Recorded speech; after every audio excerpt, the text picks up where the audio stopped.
এখন দাঁড়িয়ে আছি সুরুল রাজবাড়ির সামনে। এটা বীরভূমের অন্তর্গত সুরুল রাজবাড়ি, শ্রীনিকেতনের খুব কাছে। এই রাজবাড়ির ইতিহাস, এই রাজবাড়ির ভিতরে কি কি আছে, এই রাজবাড়ির বন্ধু সবকিছু তোমাদের সাথে শেয়ার করবে ভিডিওর মাধ্যমে। তাহলে তোমরা দেখছো ভিশন ক্যালকাটা ইউটিউব চ্যানেল, আমি শুভম। আমার চ্যানেলের নতুন ভিডিওতে তোমাদের সবাইকে স্বাগত জানাই। ইতিহাসের পাতা থেকে পশ্চিমবঙ্গের আনাচে কানাচে ছড়িয়ে থাকা বহু রাজবাড়ির ইতিহাসের কথা আমরা জানতে পারি।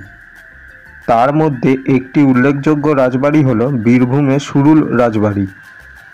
প্রায় 300 বছরের পুরনো এই রাজবাড়ি অনুমান করা যায় যে অষ্টাদশ শতাব্দীতে বর্ধমানের বাঁকা নদীর ধারে নীলপুর গ্রামে ভারতচন্দ্র ঘোষ নামে এক অভিজাত ধার্মিক ব্যক্তি বসবাস করতেন।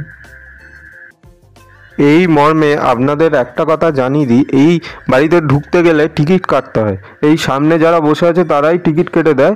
পার হেড 10 টাকা করে টিকিট কেটে ভেতরে প্রবেশ করতে হয়। ভারতচন্দ্র এবং তার স্ত্রী বহু প্রচেষ্টার পরেও তাদের কোনো সন্তান না হয় তারা বারাণসীতে তীর্থ করবেন বলে ঠিক করেন। কিন্তু মাঝপথে তাদের যাত্রা ভঙ্গ হলে তারা এই বীরভূম এলাকায় এসে তাদের গুরুদেব বাসুদেব ভট্টাচার্যের বাড়িতে আশ্রয় নেন। এই বাড়িতে নিত্যদিন শ্যামসুন্দরের পুজো হতো। তাই দিকে ভারতচন্দ্র এবং তার স্ত্রী শ্যামসুন্দরের পুজো শুরু করেন। পরবর্তীকালে তাদের একটা শিশুপুত্র জন্মগ্রহণ করলে তার নাম দেওয়া হয় কৃষ্ণহরি। তাদের পদবি ছিল ঘোষ। তারপর ইংরেজদের কাছের থেকে তারা সরকার পদবিটি পান।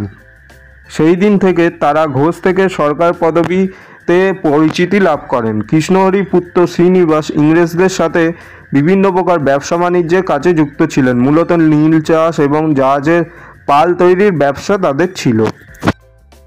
ভরতচন্দ্র সরকারের আমল থেকে এই রাজবাড়িতে দুর্গাপুজো শুরু হয়। এই রাজবাড়ির পুজো কলকাতার বেশ কিছু বণিদি পরিবারের পুজোর সমতুল্য। তবে এই রাজবাড়ির দুর্গাপুজো মূলত এখন 2 ভাগে বিভক্ত হয়েছে, ছোট তরফ ও বড় তরফ। 5 প্রজন্ম ধরে এখানে মৃৎশিল্পীরা মূর্তি গড়ে আসছে। এখানে বৈষ্ণব মতে দুর্গাপুজো হয়। অন্নভোগের পরিবর্তে এখানে চিড়ে নাড়ু ফল দিয়ে মাকে ভোগ নিবেদন করা হয়। পুজোর কটা দিন রাজবাড়ি সেজে ওঠে রেড়ির তেলের প্রদীপে। ঠাকুরের নাট মন্দিরটিকে সাজানো হয় বেলজিয়াম থেকে আনা লণ্ঠনের ঝাড়বাতিতে।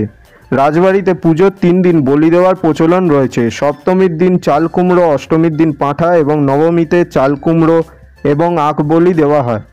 রাজবাড়িতে নারায়ণ অধিষ্ঠিত, তাই নারায়ণের সামনে বলি দেওয়া নিষিদ্ধ। তাই বলির সময় নারায়ণকে অন্যত্র সরিয়ে নিয়ে যাওয়া হয়। পুনরায় বলি শেষ হয়ে গেলে আবার নারায়ণকে স্বস্থানে নিয়ে এসে অধিষ্ঠিত করা হয়। এই রাজবাড়ির একটি আকর্ষণীয় বিষয় হলো এই রাজবাড়ির সাথে রবীন্দ্রনাথ ঠাকুরের পরিবারের এক নিবিড় সম্পর্ক ছিল। রবীন্দ্রনাথ ঠাকুর এই রাজবাড়িতে এসে বেশ কিছুটা দিন সময় কাটিয়েছিলেন বলে জানা যায়। এছাড়াও মহর্ষি দেবেন্দ্রনাথ ঠাকুরের শান্তিনিকেতনের বেশ কিছু জমি রাজপরিবার তরফ থেকে প্রদান করা হয়। এই রাজবাড়িতে মাঝে মধ্যেই অনেক সিনেমা সিরিয়ালের শুটিং হয় এবং আগেও অনেক হয়েছে। তার মধ্যে কিছু উল্লেখযোগ্য সিনেমা হলো হীরক জয়ন্তী, দেবদাস, প্রতিশোধ, গয়নার বাক্স এবং সিরিয়ালগুলি হলো তুমি রবে নীরবে, রাখি বন্ধন এবং রানী রাসমণি। এই জায়গাটি হলো সুরুল রাজবাড়ির বড় পক্ষের ঠাকুর দালান। এইখানটায় ভেতরে দেখলে আপনারা বুঝতে পারবেন এখানে এখনও দুর্গাপুজোর ঠাকুরের কাঠামোটা রয়েছে। এখানটায় ঢোকা গেল না কারণ গেটটা দেওয়া। এই জায়গাটায় পুজোটা হয়ে থাকে। এই জায়গাটায় পুজোর সময় খুব সুন্দরভাবে সাজিয়ে তোলা হয়। ওই যে ভেতরে গ্রিলটার ওপারেই রয়েছে ঠাকুরের কাঠামো। এইখানে দুর্গাপুজোর সময় যেই 300 বছরের গয়নাগুলো রয়েছে সেই গয়না দিয়েই মাকে সাজানো হয়। আর এই দুর্গাপুজোর সময় এইখানটায় খুব ভিড় হয়। বহু দূর দূরান্ত থেকে গ্রামবাসীরা এবং শহর থেকে এবং এই বাড়ির আত্মীয় স্বজনরা এখানে এসে ভিড় জমে। আর এই জায়গাটা হলো নাট মন্দির। আগে এই জায়গাটায় পুজোর সময় যাত্রাপালা হতো, বর্তমানে এইগুলো হয় না বললেই চলে। আর এই জায়গাটায় রয়েছে পরিবারের বর্তমান বংশধররা এখানটায় বসবাস করেন। এই জায়গাটায় ঢোকার নিয়ম নেই, আপনাদের তবুও দেখিয়ে দিলাম একবার। ওই যে দূরে যে গেটটা দেখা যাচ্ছে ওই গেটটা দিয়ে ঢুকলেই বর্তমানে যারা বসবাস করে তাদের জায়গা। ওখানটায় পর্যটকদের ঢোকা নিষেধ রয়েছে। এইটা হলো বড় তরফের বাড়ি। ওই বড় তরফের বাড়ি গেটটা দিয়ে বেরিয়ে এইবার আমরা ছোট তরফের বাড়িটার দিকে যাচ্ছি।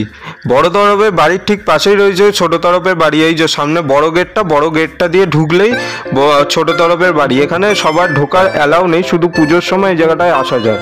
এই যে সামনে যেই নাট মন্দিরটা দেখা যাচ্ছে, নাট মন্দিরের সামনে রয়েছে বিশাল দুর্গা মণ্ডপ।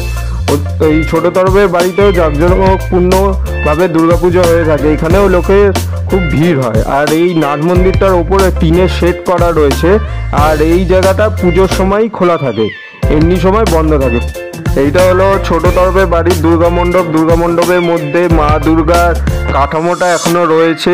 আর এই দুর্গা মণ্ডপটার ওপর দিকে খুব সুন্দর টিনের শেড দিয়ে করা রয়েছে। এই জায়গাটা পুরোটা নিরিবিলি একটা পরিবেশ, চারিদিকে কোনো আওয়াজ নেই, খুব সুন্দর একটা পরিবেশ, শান্ত পরিবেশ।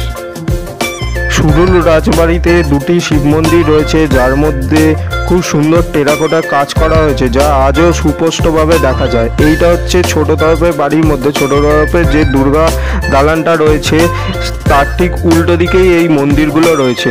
এই শিব মন্দির দুটো জটার দেউলের অনুকরণে করা রয়েছে। আর মন্দিরের গায়ে যেই টেরাকোটার কাজগুলো করা হয়েছে তা আজও খুব সুন্দরভাবে দেখা যায়। এই যে সামনেই যেটা দেখা যাচ্ছে, মা দুর্গার পরিবারকে এখানে খুব সুন্দরভাবে ফুটিয়ে তোলা হয়েছে। আর মন্দিরগুলো রং করা হয়েছে, তাই দেখতে আরও দারুণ লাগছে।